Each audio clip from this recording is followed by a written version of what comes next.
Hi friends, ಎಲ್ಲರಿಗೂ ನಮಸ್ಕಾರ. ಬನ್ನಿ ಫ್ರೆಂಡ್ಸ್, ಗೌರಿ ಶಂಕರ ಸೀರಿಯಲಿನ ಇವತ್ತಿನ ಸಂಚಿಕೆಯಲ್ಲಿ ಏನಾಗ್ತಿದೆ ಅಂತ ನೋಡ್ಕೊಬರೋಣ. ಅದಕ್ಕೂ ಮುಂಚೆ ಯಾರೆಲ್ಲ ನನ್ನ ವಿಡಿಯೋ ನೋಡ್ತಾ ಇದ್ದಾರೆ ಫ್ರೆಂಡ್ಸ್, ಅವರೆಲ್ಲ ಪ್ಲೀಸ್ ಫ್ರೆಂಡ್ಸ್ ಪುಟ್ಟದೊಂದು ಲೈಕ್ ಮಾಡಿ, ಹಾಗೆ ಫಾಲೋ ಮಾಡೋದನ್ನು ಮರಿಬೇಡಿ. ಬನ್ನಿ ಸ್ಟಾರ್ಟ್ ಮಾಡೋಣ. ಮೊದಲಿಗೆ ಫ್ರೆಂಡ್ಸ್, ಶಂಕರನ ಹತ್ರ ಬಂದು ಗೌರಿ ಹೇಳ್ತಾ ಇರ್ತಾಳೆ, ಹೇಳ್ಬೇಕು ಅಂತ ಅಂದರೆ ನೀವು ನಮ್ಮ ಮನೆಯ ತ್ಯಾಗಮೂರ್ತಿ ಹಾಗೆ ಶಾಂತಮೂರ್ತಿ ಇದ್ದಿದ್ದ ರೀತಿ ಅಂತ ಅಂದಾಗ, ತ್ಯಾಗಮೂರ್ತಿ ಮತ್ತು ಶಾಂತಮೂರ್ತಿ ಅಂತ ನನಗೆ ಲೈಫ್ ಲಾಂಗು ಪಟ್ಟಗಿಟ್ಟ ಕೊಟ್ಟಿರೋ ಕಣ್ರೆ ಅಮ್ಮಿಯವ್ರೆ ಅಂತ ಶಂಕರ ಹೇಳ್ತಾ ಇರ್ತಾನೆ. ಗೌರಿ ಹೇಳ್ತಾ ಇರ್ತಾಳೆ, ತಾಳ್ಮೆಗಷ್ಟೇ ನಾನು ಹೇಳ್ತಾ ಇರೋದು, ಬೇರೆ ಎಲ್ಲದಕ್ಕೂ ಸಹ ಜೋಶ್ ಅಂತ ಅಂದಾಗ, ಇದೇ ಖುಷಿಲಿ ಏನು ಕೊಡಲ್ವಾ ಡಿ ಸಿ ಮೇಡಮ್ ಅಂತ ಅಂದಾಗ, ನಾನು ಈ ಜಿಲ್ಲೆಗೆ ಡಿ ಸಿ ಮೇಡಮ್ ಅಲ್ಲ ಅಂತ ಹೇಳ್ತಾ ಇರ್ತಾಳೆ. ಈ ಜಿಲ್ಲೆಗೆ ಯಾರಾದ್ರೆ ಏನು ಆದರೆ ನನಗೆ ಮಾತ್ರ ನನ್ನ ಲೈಫಿಗೆ ನೀವೇ ಡಿ ಸಿ ಮೇಡಮ್ ಅಂತ ಹೇಳ್ತಾ ಇರಬೇಕಾದ್ರೆ ತುಂಬ ಖುಷಿಯಿಂದ ಶಂಕರನ್ನ ಹಗ್ ಮಾಡ್ಕೋತಾ ಇರ್ತಾಳೆ. ಹಾಗೆ ಹಗ್ ಮಾಡಿಕೊಂಡು, ನಿಮ್ಮನ್ನು ನಾನೇನೋ ಒಂದು ಕೇಳಲ್ಲ ಅಂತ ಅಂದಾಗ, ನನಗೆ ನೀವೇನು ಕೇಳ್ತಿದ್ದೀರಾ ಅಂತ ಗೊತ್ತು ಅಂತ ಅಂದಾಗ, ಸುಮ್ಮನೆ ತನ್ನ ಪಾಡಿ ತಾನು ಶಂಕರ ಹೋಗ್ತಿರ್ಬೇಕಾದ್ರೆ, ಪ್ಲೀಸ್ ಶಂಕರ ಅವರೇ ಅಂತ ಅಂದಾಗ, ನೋಡಿ ಅಮ್ಮಿಯವರೇ, ಆಲ್ರೆಡಿ ನಮ್ಮ ಮನೆಯವರೆಲ್ಲ ತುಂಬ ನೋವನ್ನ ತಿಂದಿದ್ದಾರೆ, ಪೆಟ್ಟು ತಿಂದಿದ್ದಾರೆ. ನೀವೇನು ಕೇಳಕ್ಕೆ ಬರ್ತೀರಾ ಅಂತ ನನಗೆ ತುಂಬ ಚೆನ್ನಾಗಿ ಗೊತ್ತು. ಆ ಕೆಲಸನ ನಾನು ಮಾಡಲ್ಲ ಅಂತ ಸ್ವಲ್ಪ ಕೋಪ ಮಾಡಿಕೊಂಡು ಈ ಕಡೆ ಶಂಕರ ಹೋಗ್ತಾ ಇರ್ತಾನೆ. ಹಾಗೇನೊಂದು ಕಡೆ ಡಿ ಸಿ ಮ್ಯಾಲಿನಿಗೆ ಊಟದಲ್ಲಿ ವಿಷ ಹಾಕಿದ್ವಿ ಅಂತ ಅಂದಾಗ, ಅವಳು ಹೋಗಿ ವಾಮಿಟ್ ಮಾಡಿ ವಾಪಸ್ ಹೋಗ್ತಾ ಇರ್ತಾಳೆ.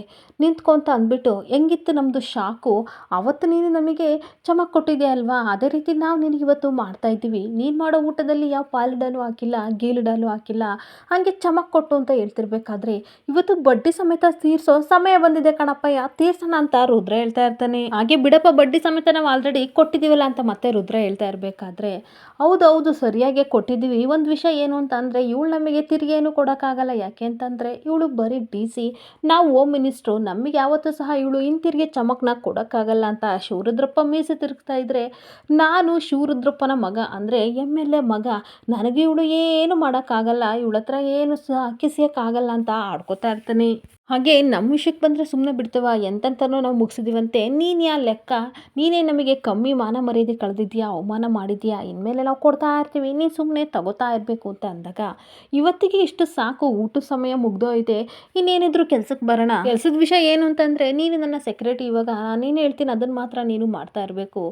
ಹೊಸದ ವಿಷಯ ಅಂತ ಏನು ಅಂತಂದರೆ, ಏರ್ಪೋರ್ಟ್ ಹತ್ರ ಒಂದು ಜಾಗ ಇದೆ, ಅದ್ರ ಪಕ್ಕ ಒಂದು ಅನಾಥಾಶ್ರಮ, ಹಾಗೆ ಆಶ್ರಮದ ಡೀಟೇಲ್ಸ್ ಎಲ್ಲ ನಾಳೆ ನಿನ್ನೊಂದು ಕುರ್ಚಿ ಮೇಲೆ ತಂದಿಡಬೇಕು ಅಂತ ಅಂದಾಗ, ಯಾಕೆ ಅಂತ ಅಂದಾಗ, ಯಾಕೆ ಏನು ಅಂತ ಎಲ್ಲ ಕೇಳಬಾರ್ದು ಅಮ್ಮಿ, ಅಪ್ಪಯ್ಯ ಏನು ಹೇಳ್ತಾರೆ ಆ ಕೆಲಸನ ನೀನು ಮಾಡಬೇಕು ಅಂತ ಅಂದಾಗ, ಈ ಕಡೆ ಶಿವರುದ್ರಪ್ಪನೂ ಸಹ ಆ ಆಶ್ರಮ ಎಲ್ಲಿಂದ ಶುರುವಾಯಿತು, ಅದಕ್ಕೆ ಯಾರು ಸಿಗ್ನೇಚರ್ ಮಾಡಿದ್ದು, ಆ ಜಾಗ ಯಾರ್ದು, ಪ್ರತಿಯೊಂದು ಡೀಟೇಲ್ಸ್ ನೀನು ನಾನೇ ತಂದ್ಕೊಡ್ಬೇಕು ಅಂತ ಆರ್ಡರ್ ಮಾಡ್ತಾ ಇರ್ತಾರೆ. ಹಾಗೆ ಯಾವತ್ತು ತಂದ್ಕೊಡ್ತೀಯ ಹೇಳು ಅಂತ ಅಂದಾಗ, ನಾಳೆ ತಂದ್ಕೊಡ್ತೀನಿ ಅಂತ ಅಂದಾಗ, ಹೌದು ನಾಳೆ ನೀನು ತಂದ್ಕೊಡ್ಲೇಬೇಕು, ನೀನು ತಂದ್ಕೊಟ್ಟಾಗ ನಿನ್ನ ಕರ್ತವ್ಯ ನಿಷ್ಠೆಯಿಂದ ಯಾವ ರೀತಿ ಕೆಲಸ ಮಾಡಿದ್ಯಾ ಅಂತ ನನಗೆ ತುಂಬ ಚೆನ್ನಾಗಿ ಗೊತ್ತಾಗುತ್ತೆ ಅಂತ ಶಿವರುದ್ರಪ್ಪ ನಗಾಡ್ತಿರ್ಬೇಕಾದ್ರೆ, ಹೌದಾ ಅಂತ ಹೇಳ್ತಾ ಇರ್ತಾಳೆ. ಅಷ್ಟೊತ್ತಿಗೆ ರುದ್ರ, ನಿನ್ನ ಜಾಗ ಖಾಲಿ ಮಾಡು ಅಂತ ಅಪ್ಪಯ್ಯ ಹೇಳ್ತಿರೋದು ಇಂಡೈರೆಕ್ಟಾಗಿ ನಿನಗೆ ಅರ್ಥ ಆಗ್ತಿಲ್ವಾ ಅಂತ ಅಂದಾಗ, ತುಂಬ ಕೋಪ ಮಾಡಿಕೊಂಡು ತನ್ನ ಪಾಡಿಗೆ ತಾನು ಮಾಲಿನಿ ಹೋಗ್ತಾ ಇರ್ತಾಳೆ. ಹಾಗೆ ಅವಳು ಹೋಗಿದ ತಕ್ಷಣ ಇವರಿಬ್ರು ಸಿಕ್ಕಾಪಟ್ಟೆ ನಗಾಡ್ತಾ ಇರ್ತಾರೆ. ಅಲ್ಲ ಅಪ್ಪಯ್ಯ, ಕಾಪಿ ಒಳಗೆ ಮೈಸೂರು ಪಾಕ್ ಹಾಕೊಂಡು ತಿಂತಾಳೆ, ಹಾಗೆ ಬಾಳೆಹಣ್ಣು ಬೇರೆ ಹದಿಸ್ಕೊಂಡು ತಿಂತಾಳೆ, ಇವಾಗ ನೋಡಿ ಇವಳಿಗೆ ಯಾವ ಪರಿಸ್ಥಿತಿ ಬಂತು ಅಂತ ಹೇಳ್ಕೊಂಡಿಬ್ರು ಸಿಕ್ಕಾಪಟ್ಟೆ ನಗಾಡ್ತಾ ಇರ್ತಾರೆ. ಹಾಗೆ ಇನ್ನೊಂದು ಕಡೆ ಮನೆಯವರೆಲ್ಲರೂ ಸಹ ಕೂತ್ಕೊಂಡು ಶಂಕರನ ಜೊತೆ ಬಾಳೆಹಣ್ಣು ತಿಂತಿರ್ಬೇಕಾದ್ರೆ, ಶಂಕರ ತನ್ನ ಮಗಳ ಭೂವಿಗೆ ಬಾಳೆಹಣ್ಣು ತಿನ್ನಿಸ್ತಾ ಇರ್ತಾನೆ. ಎಷ್ಟು ಹುಡುಕಿದ್ರು ಸಹ ಗುಂಡ ಸಿಗ್ತಾ ಇಲ್ವಲ್ಲ ಬ್ರದರ್ ಅಂತ ಹರಿಗೆ ಹೇಳ್ತಿರ್ಬೇಕಾದ್ರೆ, ಹೌದು ಬ್ರದರ್, ಎಲ್ಲ ಕಡೆ ನಮ್ಮ ಡಿಪಾರ್ಟ್ಮೆಂಟ್ ಹುಡುಕ್ತಾ ಇದೆ, ಆದರೆ ನಮ್ಮ ಕಣ್ಣಿಗೆ ಕಾಣಿಸ್ತಲೇ ಇಲ್ಲ ಅಂತ ಅನ್ಬೇಕಾದ್ರೆ, ಏನೇನು ಕಷ್ಟಪಡ್ತಾ ಇದ್ದಾನೋ ನನಗಂತೂ ಗೊತ್ತಿಲ್ಲ ಅಂತ ಹೇಳ್ತಾ ಇರ್ತಾನೆ. ಅಷ್ಟೊತ್ತಿಗೆ ಗೌರಿನೂ ಸಹ ಹೇಳ್ತಾ ಇರ್ತಾಳೆ, ಅವ್ನ ಕಣ್ಣಿಗೆ ನಾವು ಕಾಣಿಸಿದ್ವೋ ಇಲ್ಲೋ ಗೊತ್ತಿಲ್ಲ, ಒಂದು ವೇಳೆ ಕಾಣಿಸಿದ್ರೆ ಅವ್ನು ನಮ್ಮ ಹತ್ರ ಖಂಡಿತ ಬಂದೇ ಬರ್ತಿದ್ದ, ನೋಡೋಣ ತಾಳ್ಮೆಯಿಂದ ಇರೋಣ, ಖಂಡಿತ ಸಿಗ್ತಾನೆ ಅಂತ ಅಂದಾಗ, ಸದ್ಯಕ್ಕಿರೋ ಆಪ್ಷನ್ಸ್ ಅಂತಂದರೆ ಅದೊಂದೇ, ವೆಯ್ಟ್ ಮಾಡೋಣ ಅಂತ ವಿಜಯನೂ ಸಹ ಹೇಳ್ತಾ ಇರ್ತಾಳೆ. ಹಾಗೆ ಮತ್ತೆ ಹರಿ ಹತ್ರ ಶಂಕರ ಹೇಳ್ತಾ ಇರ್ತಾನೆ, ಮಗಿನ ನೋಡೋಕ್ಕೆ ನಾಳೆ ಅಲ್ವಾ ಕೋರ್ಟಿಗೆ ಹೋಗ್ತಿರೋದು ಅಂತ ಅಂದಾಗ, ಹೌದು ಇನ್ನೊಂದು ವಾರದ ಮಟ್ಟಕ್ಕೆ ನನ್ನ ಮಗಳು ನನ್ನ ಜೊತೆ ಇರ್ತಾಳೆ ಅಷ್ಟೇ ಅಂತ ಹರಿ ಹೇಳ್ತಾ ಇರ್ತಾನೆ. ಹಾಗೆ ಮಾಲಿನಿ ನಿನ್ನೆ ನನ್ನನ್ನು ಕರೆದು ಮಾತಾಡಿದ್ಲು, ಆದರೆ ಅವಳಿಗೆ ನನ್ನ ಮೇಲಿರೋ ಭಾವನೆಗಳು ಯಾವುದೋ ರೀತಿ ಬದಲಾಗಿಲ್ಲ, ಹಾಗೆ ಜಲಸ್ ಇನ್ನೂ ಜಾಸ್ತಿ ಆಗಿದೆ ಬ್ರದರ್, ಅದಕ್ಕೆ ಏನೇನೋ ಮಾತಾಡ್ತಾಳೆ ಬ್ರದರ್, ಒಂದು ಅರ್ಥ ಆಗಲ್ಲ, ನನಗಂತೂ ಅವಳನ್ನು ಅರ್ಥ ಮಾಡ್ಕೊಳ್ಳೋದು ತುಂಬ ಅಂದರೆ ತುಂಬ ಕಷ್ಟ ಆಗಿದೆ. ಮೊದಲು ನಾನಿರೋ ಕಡೆ ಕನಸನ್ನ ಕಳಿಸ್ತಾ ಇದ್ಲು, ಆದರೆ ಇವಾಗ ನನ್ನ ಮಗಳನ್ನ ನಾನು ಕಳಿಸಲ್ಲ, ನೀನೇ ಬೇಕಾದರೆ ಬಂದು ಇಲ್ಲೇ ಟೈಮ್ ಸ್ಪೆಂಡ್ ಮಾಡು, ನಾನಿರೋ ಕಡೆ ಬಾ ಅಂತ ಕರಿತಾ ಇದ್ಲು ಅಂತ ಹೇಳ್ತಾ ಇರ್ತಾನೆ. ಹಾಗೆ ಅವಳ ಮಾತಿಂದ ನನಗೆ ಏನು ಮಾತಾಡಬೇಕು ಅಂತಲೇ ಗೊತ್ತಾಗಲಿಲ್ಲ ಬ್ರದರ್ ಅಂತ ಅಂದಾಗ, ಶಂಕರ ಹೇಳ್ತಾ ಇರ್ತಾನೆ, ಒಂದು ಕೆಲಸ ಮಾಡಿ ಬ್ರದರ್, ಅಮ್ಮ ಮಗಳು ಇಬ್ಬರೂ ಸಹ ನಮ್ಮನೇಲೆ ಬಂದು ಇರೋಕ್ಕೆ ಹೇಳಿ, ಅವ್ರು ಬೆಳೆದು ಬಂದಿರೋ ವಾತಾವರಣದಿಂದ ಅವರೇನಾದರೂ ಈ ರೀತಿ ಆಗಿದ್ದಾರೆ ಹೆಂಗೆ, ನನಗಂತೂ ಗೊತ್ತಾಗ್ತಿಲ್ಲ ಅಂತ ಅಂದಾಗ ವಿಜಿಗೆ ಸಿಕ್ಕಾಬಟ್ಟೆ ಖುಷಿ ಆಗ್ತಾ ಇರುತ್ತೆ. ಹಾಗೆ ಮತ್ತೆ ಶಂಕರ ಹೇಳ್ತಾ ಇರ್ತಾನೆ, ಇಲ್ಲಿಗೆ ಬಂದರೆ ಸಂಸಾರನ ಪರಿಹಾರನ ನೋಡಿ ಅವರಿಗೆ ಮನಸ್ಸು ಬದಲಾಗಿದ್ರು ಬದಲಾಗ್ಬೋದು ಅಂತ ಅಂದಾಗ, ಗುಡ್ ಐಡಿಯಾ, ಶಂಕರ ಹೇಳ್ತಾ ಇರೋದು ಕರೆಕ್ಟ್ ಆಗಿದೆ, ಒಂದು ಕೆಲಸ ಮಾಡು ಹರಿ, ನೀನು ಇಲ್ಲಿಗೆ ಕರ್ಕೊಬ್ಬ ಮಾಲಿನ, ಬದಲಾದರೂ ಬದಲಾಗ್ಬೋದು ಅಂತ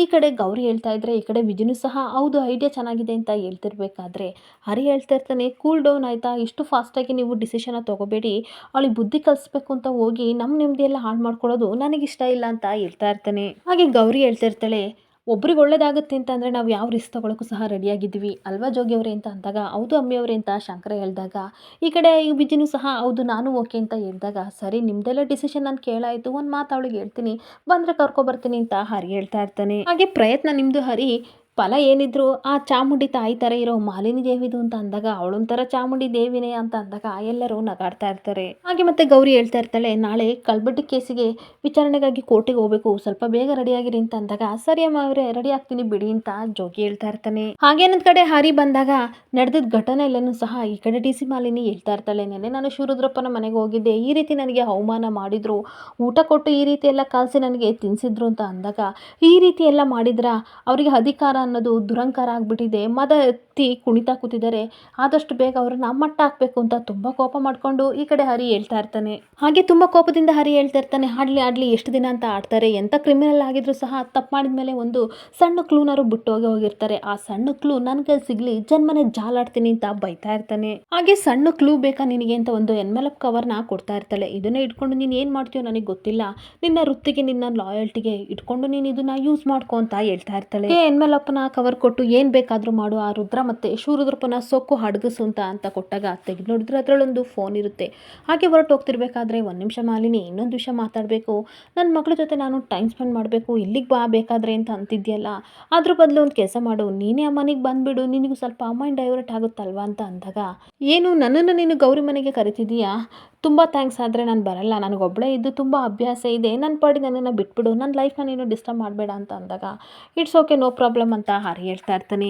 ಹಾಗೆ ಹರಿ ಹೋಗಿದ ತಕ್ಷಣ ಈ ಕಡೆ ಡಿ ಸಿ ಮಾಲಿನಿ ಕಣ್ಣೀರು ಹಾಕೊಂಡು ಹೇಳ್ತಾ ಇರ್ತಾಳೆ, ನಿನ್ನ ಸೊಕ್ಕು ಮುರಿಬೇಕು ಅಂತ ಮನೆಗೆ ಕರೆಸಿದ್ರೆ ನನ್ನ ಸ್ವಾಭಿಮಾನನೇ ಮುರಿದು ಬಿಟ್ಟೆ ನೀನು, ಒಂದು ಹೆಣ್ಣು ಏನು ಮಾಡೋಕ್ಕಾಗಲ್ಲ ಅಂತ ಅನ್ಕೊಂಡಿದ್ಯಾ, ನಾನು ಮನ್ಸು ಮಾಡಿದರೆ ನಿನ್ನ ಬೀದಿಗೆ ತರ್ತೀನಿ, ಜೈಲಿಗೆ ತರ್ತೀನಿ, ಇವಾಗ ಒಂದು ಸರಿಯಾದ ಕ್ಲೂ ಸಿಕ್ಕಿದೆ, ಅದನ್ನು ನಾನು ಗೌರಿಗೆ ತಲುಪೋ ರೀತಿ ಮಾಡಿದ್ದೀನಿ, ಇವಾಗ ನೋಡು ಸರಿಯಾದ ಯುದ್ಧ ನಡೆಯುತ್ತೆ, ನಾನು ನಿಮ್ಮಿಬ್ಬರ ಮಧ್ಯೆ ಈಗ ದೊಡ್ಡ ಸಾರಥಿಯಾಗಿ ಒಂದು ಸವಾಲಾಕಿ ನಿಂತಿದ್ದೀನಿ ಅಂತ ಶಿವರುದ್ರಪ್ಪನೂ ರುದ್ರನು ಬೈಕೋತಾ ಇರ್ತಾಳೆ.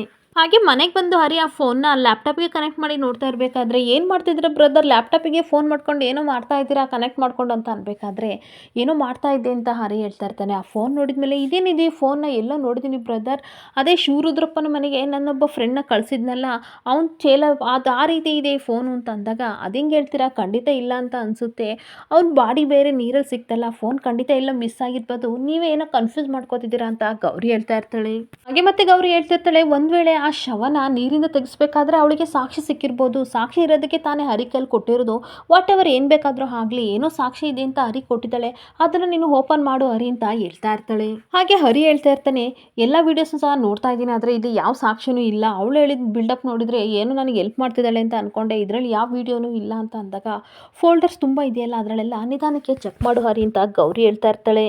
ಹಾಗೆ ಅದರಲ್ಲಿ ನೋಡ್ತಾ ಆ ವಿಡಿಯೋ ಸಿಗುತ್ತೆ, ಅದನ್ನು ಓಪನ್ ಮಾಡಿ ನೋಡಿದರೆ ಕಳ್ಬಡಿ ಸಾರಾಯಿ ಬಗ್ಗೆ ಕುಡ್ಕೊಂಡು ಈ ಕಡೆ ಶಿವರುದ್ರಪ್ಪ ಮಾತಾಡ್ತಾ ಇರ್ತಾರೆ. ಅಪ್ಪಯ್ಯ ಸಿಕ್ಕಾಪಟ್ಟೆ ಕಳ್ಬಟ್ಟಿ ಬೇಕು ಅಂತ ಹೇಳ್ತಾ ಇದ್ದಾರೆ, ಎಷ್ಟು ಕೊಟ್ಟರು ಸಹ ಬೇಕು ಅಂತಾರೆ, ಏನು ಮಾಡೋದು ಅಪ್ಪಯ್ಯ ಅಂತ ಅನ್ಬೇಕಾದ್ರೆ, ಅದೇ ಹಾಸನ ರೋಡಲ್ಲಿ ಬಲ್ದಗಡೆಗೆ ತಿರುಗಬೇಕಾದ್ರೆ ಅರ್ಲುಗೂಡು ರೋಡಿಗೆ ಹೋಗ್ಬೇಕಾದ್ರೆ ಒಂದು ದೊಡ್ಡ ಗೋಡನ್ ಐತಲ್ಲ, ಅದೇ ಕಂಡ್ಲ ನಮ್ಮ ಗೋಡನ್ನು, ಅಲ್ಲಿ ಹೋಗಿ ತಗೋಬಾರಲ್ಲ, ಎಷ್ಟು ಕೇಳ್ತಾರೆ ಅಷ್ಟು ಕೊಡು ಅಂತ ಶಿವರುದ್ರಪ್ಪ ಹೇಳ್ತಾ ಇರ್ತಾನೆ. ಹಾಗೆ ಶಂಕರ್ ಮೇಲೆ ಕಳ್ಬಡ್ಡಿ ಸಾರಾಯಿ ಕೇಸ್ ಹಾಕಿದ್ವಲ್ಲ, ಆ ವಿಷಯ ಯಾರಿಗೂ ಗೊತ್ತಾಗಬಾರ್ದು ಅಂತ ಮಾತಾಡ್ತಿದ್ದೆಲ್ಲ ಈ ವಿಡಿಯೋದಲ್ಲಿ ರೆಕಾರ್ಡ್ ಆಗಿದ್ದನ್ನು ನೋಡಿ ಇವರೆಲ್ಲರಿಗೂ ಸಹ ತುಂಬ ಆಶ್ಚರ್ಯ ಆಗ್ತಾ ಇರುತ್ತೆ. ಹಾಗೆ ಒಂದು ಕಡೆ ಗಂಗಾ ಮನೆಗೆ ಬಂದ ತಕ್ಷಣ ಶಿವರುದ್ರಪ್ಪ ಎಲ್ಲಿಗೆ ಹೋಗಿದೆ, ಗಂಗವ್ವ ಭದ್ರಕೋಟೆಗೆ ಲೆಕ್ಕ ಇಡಬೇಕು ಅಂತ ನಾವಿಲ್ಲಿ ಕಾಯ್ತಾ ಇದ್ದೀವಿ, ಬೆಳಗಿಂದ ಫೋನ್ ಮಾಡಿದ್ರು ನೀನು ಯಾಕೆ ರಿಸೀವ್ ಮಾಡಿಲ್ಲ ಅಂತ ಕೇಳ್ತಾ ಇರ್ತಾನೆ. ಹಾಗೆ ಲಾಯರ್ ಮೇಡಮ್ ಅವರು ಎಲ್ಲಾದರೂ ಹೋಗ್ಬೇಕು ಅಂತಂದರೆ ನಮಗೆ ಹೇಳೋಗ್ಬೇಕಲ್ವ ಅಂತ ಅನ್ಬೇಕಾದ್ರೆ, ನಾನು ಆ ಭದ್ರಕೋಟೆಗೆ ಲೆಕ್ಕ ಇಡೋಕ್ಕೆ ಅಂತ ಹೋಗಿದ್ದೆ ಅಂತ ಅಂದಾಗ, ವಿಷಯ ಯಾವಾಗ ಹೇಳ್ದಪ್ಪಯ್ಯ ಅಂತ ಕೇಳ್ತಾ ಇರ್ತಾನೆ.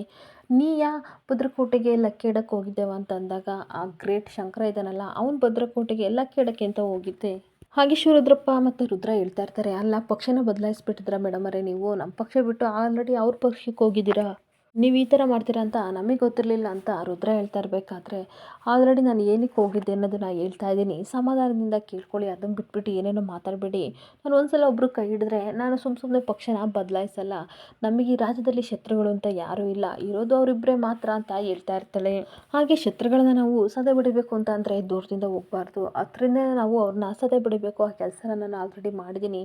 ಆಲ್ರೆಡಿ ಗೌರಿ ನೀರಾಗಿ ಕರ್ಗೋಗ್ಬಿಟ್ಟಿದ್ದಾಳೆ. ಇನ್ನೊಂದು ಸ್ವಲ್ಪ ನಾನು ಅವಳಿಗೆ ಕರುಣೆ ತೋರಿಸಿದ್ರೆ ಖಂಡಿತ ಮನೆಗೆ ನನ್ನನ್ನು ಕರ್ಕೊಂಡು ಹೋಗ್ತಾಳೆ. ಆಮೇಲೆ ದಂಡಂ ದಶಗುಣ ಇದ್ದೇ ಇತ್ತಲ್ಲ, ಆ ರೀತಿ ನಾನು ಶತ್ರುಗಳನ್ನು ಸದೆ ಬಡದೇ ಬಿಡ್ತೀನಿ ಅಂತ ಅಂದಾಗ ರುದ್ರನಿಗೂ ತುಂಬ ಖುಷಿ ಆಗ್ತಾ ಇರುತ್ತೆ. ಹಾಗೆ ವಿಡಿಯೋ ಎಲ್ಲ ನೋಡಿದ್ಮೇಲೆ ಹರಿ ತುಂಬ ಕೋಪ ಮಾಡಿಕೊಂಡು ಎಂಥ ಕಳ್ಳನ ಮಕ್ಕಳು ಮಾಡೋ ತಪ್ಪೆಲ್ಲ ಮಾಡಿಬಿಟ್ಟು ಈ ಕಡೆ ತಪ್ಪನ್ನೆಲ್ಲನೂ ಸಹ ನಮ್ಮ ಬ್ರದರ್ ಮೇಲೆ ವಹಿಸಿದಾರಲ್ಲ ಅಂತ ಅಂದಾಗ, ಹೌದು ಪಾಪಿ ನನ್ನ ಮಕ್ಕಳು ನನ್ನ ಗಂಡ ಜೈಲಿಗೆ ಹೋಗಂಗೆ ಮಾಡಿಬಿಟ್ರು ಅಂತ ಅಂದಾಗ ಏನು ಮಾಡೋಕ್ಕಾಗಲ್ಲ ಬಿಡಿ ಅಮ್ಮಿ ಅವರೇ, ಸಮಾಧಾನ ಅಂತ ಹೇಳ್ತಾ ಇರ್ತೇನೆ. ಏನು ಮಾಡೋಕ್ಕಾಗಲ್ಲ, ಒಬ್ಬ ನಿರಪರಾಧಿಗೆ ಶಿಕ್ಷೆ ಮಾಡಬೇಕು ಅಂತ ಇಂಥ ನನ್ನ ಮಕ್ಕಳಿದ್ದಾಗ ಹಾಗೆ ಆಗುತ್ತೆ. ಆದರೆ ದೇವರೊಬ್ಬ ಇರ್ತಾನಲ್ಲ, ಎಲ್ಲ ನೋಡ್ತಾ ಇರ್ತಾನೆ ಅಂತ ಅಂದಾಗ ಖಂಡಿತ ದೇವರೆಲ್ಲ ಮಾಡ್ತಾ ಇರೋದು ಈ ನನ್ನ ಮಕ್ಕಳು ಮಾಡ್ತಾ ಇದ್ದಾರೆ, ಪರ್ಮನೆಂಟಾಗಿ ನಿಮ್ಮನ್ನು ಜೈಲಿಗೆ ಹಾಕಿಸ್ಲೇಬೇಕು ಅಂತ ಷಡ್ಯಂತರನ ಮಾಡ್ತಾ ಇದ್ದಾರೆ ಅಂತ ಹರಿ ತುಂಬ ಕೋಪ ಮಾಡ್ಕೊಂಡು ಹೇಳ್ತಾ ಇರ್ತೇನೆ. ಹಾಗೆ ನನ್ನ ಮಗಳಿಗೆ ಸರಿಯಾದ ಪಾಠನ ಕಲಿಸ್ಲೇಬೇಕು ಅಂತ ಅಂದಾಗ, ಬೇಡ ಬ್ರದರ್, ಮಾಡೋದೆಲ್ಲ ಮಾಡೈತೆ, ನಾನು ಅನುಭವಿಸಾಗಿದ್ದೀನಿ, ಮತ್ತೆ ನನ್ನ ಮನೆಯವ್ರನ್ನ ನಾನು ಕಳ್ಕೊಳ್ಳೋಕೆ ಇಷ್ಟಪಡಲ್ಲ, ಪ್ಲೀಸ್ ಈ ವಿಷಯನ ಇಲ್ಲಿಗೆ ಬಿಟ್ಬಿಡಿ ಅಂತ ಅಂದಾಗ, ಏನು ಹೇಳ್ತಾ ಇದ್ದೀರಾ ನೀವು, ಆ ನನ್ನ ಮಕ್ಕಳನ್ನ ಸುಮ್ಮನೆ ಬಿಡಬಾರ್ದು, ಅವರಿಗೆ ತಕ್ಕ ಪಾಠನ ಕಲಿಸ್ಲೇಬೇಕು, ನೀವು ಯಾವುದಕ್ಕೂ ಎದುರಲ್ಲ ಅಂತ ನಿಮ್ಮನ್ನು ಗಾಢವಾಗಿ ಉಪಯೋಗಿಸ್ಕೊಂಡು ಮನೆಯವ್ರನ್ನ ಮುಂದೆ ಇಟ್ಕೊಂಡು ಈ ರೀತಿ ಮಾಡಿದರೆ, ಆ ಸ್ಪೈನು ಸಹ ಸಾಯಿಸಿಬಿಟ್ರು. ಈ ರೀತಿ ಅವನು ವಿಡಿಯೋ ಮಾಡಬೇಕಾದ್ರೆ ಬೇಕು ಅಂತ ಅವನನ್ನು ಸಾಯಿಸಿದರೆ, ಒಬ್ಬ ಮನುಷ್ಯನ ಸಾಯಿಸೋಕ್ಕೆ ಅಧಿಕಾರನ ಯಾರು ಕೊಟ್ಟಿದ್ದು ಇವ್ರನ್ನ, ಖಂಡಿತ ನಾನು ಬಿಡಲ್ಲ ಅಂತ ಹರಿ ಹೇಳ್ತಾ ಇರ್ತಾನೆ. ಹಾಗೆ ಶಂಕರ ಇದನ್ನೆಲ್ಲ ಇಲ್ಲಿಗೆ ಬಿಟ್ಬಿಡಿ, ನ್ಯಾಯ ಕರ್ಮ ನೀತಿ ಅದೆಲ್ಲ ನೋಡೋಕ್ಕೆ ದೇವ್ರಂತ ಇದ್ದಾನೆ ಅಂತ ಅಂದ್ಬಿಟ್ಟು ಹೊರಟೋಗ್ತಿರ್ಬೇಕಾದ್ರೆ, ಇದೇನಿದು ಬ್ರದರ್ ಈ ವಿಷಯಕ್ಕೆ ಸಪೋರ್ಟ್ ಮಾಡಲ್ಲ ಅಂತ ಅನಿಸುತ್ತೆ, ನಾವು ಕೈ ಚೆಲ್ಲಿ ಕೂತ್ಕೊಳ್ಳೋದು ಬೇಡ, ನಾವೇನಾದರೂ ಮಾಡಬೇಕು ಅಂತ ಅಂದಾಗ ಖಂಡಿತ ನ್ಯಾಯನ ಗೆಲ್ಲಿಸಲೇಬೇಕು, ಅಧರ್ಮನ ನಾವು ದೂರ ಮಾಡಲೇಬೇಕು, ಕೊನೆ ಪಕ್ಷ ನಮಗೋಸ್ಕರ ಪ್ರಾಣ ಕೊಟ್ಟ ಮನುಷ್ಯನಿಗೋಸ್ಕರನಾದರೂ ನ್ಯಾಯ ಸಿಗುವಂಗೆ ಮಾಡಬೇಕು ಅಂತ ಅಂದಾಗ, ಈ ಕೆಲಸನ ಇವಾಗಲೇ ಸ್ಟಾರ್ಟ್ ಮಾಡ್ತೀನಿ ಅಂತ ಹರಿ ಹೇಳ್ತಾ ಇರ್ತಾನೆ. ಹಾಗೆ ಇನ್ನೊಂದು ಕಡೆ ರುದ್ರ ಸಿಕ್ಕಾಪಟ್ಟೆ ಖುಷಿಯಿಂದ, ಮೇಡಮ್ ಅವರೇ ಒಳ್ಳೆ ಕೆಲಸ ಮಾಡಿ ಬಂದರೆ, ನಿಮ್ಮ ತಲೆಯಲ್ಲಿ ಸಿಕ್ಕಾಪಟ್ಟೆ ಐಡಿಯಾಸ್ ಇದೆ, ಸುಮ್ಮನೆ ನೀವು ಲಾಯರಿ ಆಗಿಲ್ಲ ಬಿಡಿ ಅಂತ ಅಂದಾಗ, ಒಳ್ಳೇದಾಗಲಿ ಕಣವ, ಆದರೆ ಇನ್ನೊಂದು ಗುಡ್ ನ್ಯೂಸ್ ಇದೆ, ಇನ್ನೊಂದೇನು ಕೆಲಸ ಗೊತ್ತಾ, ಏನದು ಅಂತ ಕೇಳ್ತಾ ಇರಬೇಕಾದ್ರೆ, ಸರ್ಕಾರದವರು ಏರ್ಪೋರ್ಟ್ ಮಾಡೋಕ್ಕೆ ಅಂತ ಒಂದು ಜಾಗನ ಮಾಡಿದ್ರಲ್ಲ, ಅಲ್ಲೊಂದು ಆಶ್ರಮ ಇದೆ, ಅದು 100 ಎಕರೆಗೆ ಹೋಗುತ್ತೆ, ಆಗ ಸಿಕ್ಕಾಪಟ್ಟೆ ಬೆಲೆ ಬಾಳ್ತಾ ಇದೆ. ಹಾಗೆ ಆಶ್ರಮ ನೋಡ್ಕೊತಿರೋದು ಆ ಗೌರಿ ಏನಾದರೂ ಮಾಡಿ ಅದಕ್ಕೆ ಮಸಿನ ಬಳಿದ್ಬಿಟ್ಟು ನಮ್ಮ ಮೋಸ ಮಾಡ್ಕೋಬೇಕು, 1 ಎಕರೆಗೆ 50 ಕೋಟಿ ಅಂತಂದರೆ 15 ಎಕರೆಗೆ 750 ಕೋಟಿ ನಮ್ಮ ಕಾಲಿಗೆ ಬಿದ್ದುಬಿಡುತ್ತೆ ಅಂತ ಅಂದಾಗ ಗಂಗನಿ ತುಂಬ ಆಶ್ಚರ್ಯ ಆಗ್ತಾ ಇರುತ್ತೆ.